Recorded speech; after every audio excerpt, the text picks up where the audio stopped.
Porque o salário do pecado é a morte, mas o dom gratuito de Deus é a vida eterna em Cristo Jesus, nosso Senhor. As Escrituras revelam que apenas Deus é imortal. De fato, Paulo escreve que Deus é o único que possui a imortalidade. Ele é autoexistente, não criado, não tendo começo e nem fim. As Escrituras, em parte alguma, descrevem a imortalidade como uma qualidade ou estado em que o homem, ou sua alma ou espírito, possui inerentemente. Os termos usualmente traduzidos como alma e espírito ocorrem mais de 1.600 vezes na Bíblia, mas em nenhum caso estão associados a conceitos de imortalidade. Em contraste com Deus, os seres humanos são mortais. A Escritura compara a nossa vida como uma neblina que aparece por um instante e logo se dissipa. Somos apenas carne, vento que passa e que já não volta. O homem nasce como a flor, murcha, foge como a sombra e não permanece. Deus é infinito, nós finitos. Deus é imortal, nós mortais. Deus é eterno, nós transitórios. Na criação, de acordo com Gênesis 2, verso 7, formou o Senhor Deus ao homem do pó da terra e lhe soprou nas narinas o fôlego de vida, e o homem passou a ser alma vivente. Quando Deus criou Adão e Eva, concedeu-lhes liberdade de decisão. Eles poderiam obedecer ou deixar de fazê-lo. A continuação de sua existência dependeria de contínua obediência por meio do poder de Deus. Assim, a imortalidade do homem era condicional. Deus esclareceu cuidadosamente que, ao comer da árvore do conhecimento do bem e do mal, o casal perderia o dom da imortalidade. Deus o advertiu: no dia em que dela comerdes, certamente morrerás. Contradizendo a afirmativa divina de que a desobediência acarretaria a morte, Satanás assegurou: é certo que não morrereis. Mas, depois de desobedecerem a Deus, Adão e Eva descobriram que o salário do pecado é real e dolorosamente a morte.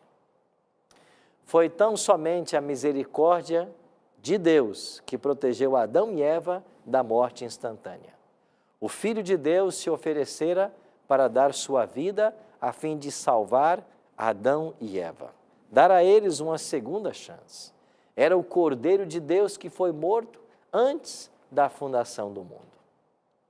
Salomão disse que a morte é o pó voltar à terra como era e o espírito voltar a Deus que o deu.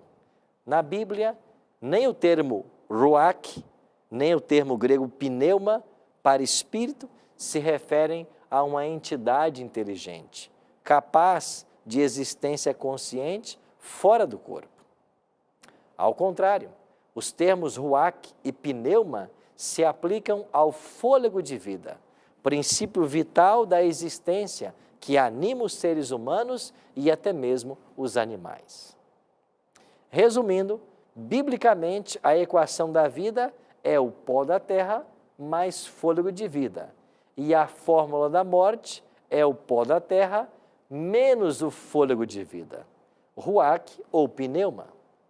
O fôlego da vida retorna para Deus quando nós morremos. Sendo assim, qualquer manifestação sobrenatural de mortos conversando com vivos, como acontece no Espiritismo, é um engano satânico.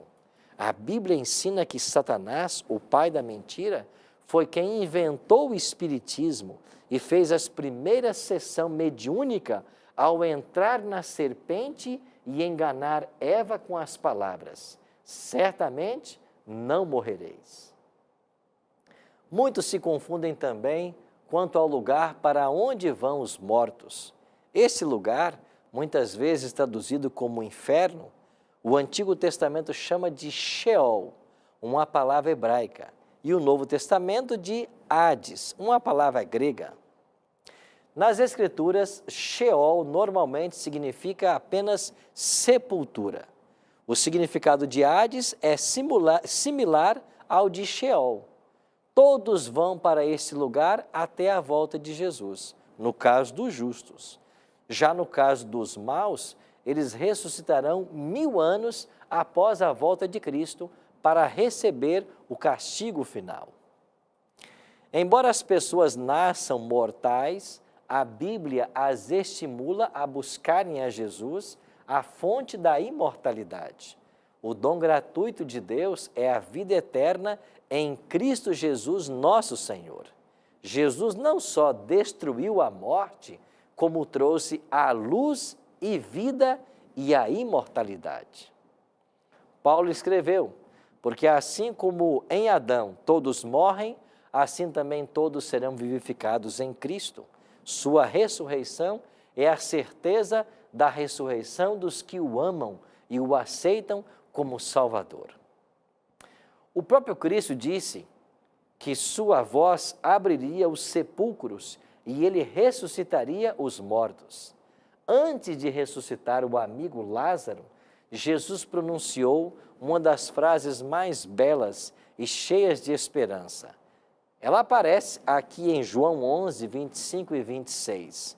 Disse-lhe Jesus, eu sou a ressurreição e a vida. Quem crê em mim, ainda que morra, viverá. E todo o que vive e crê em mim, não morrerá eternamente. Crês isto?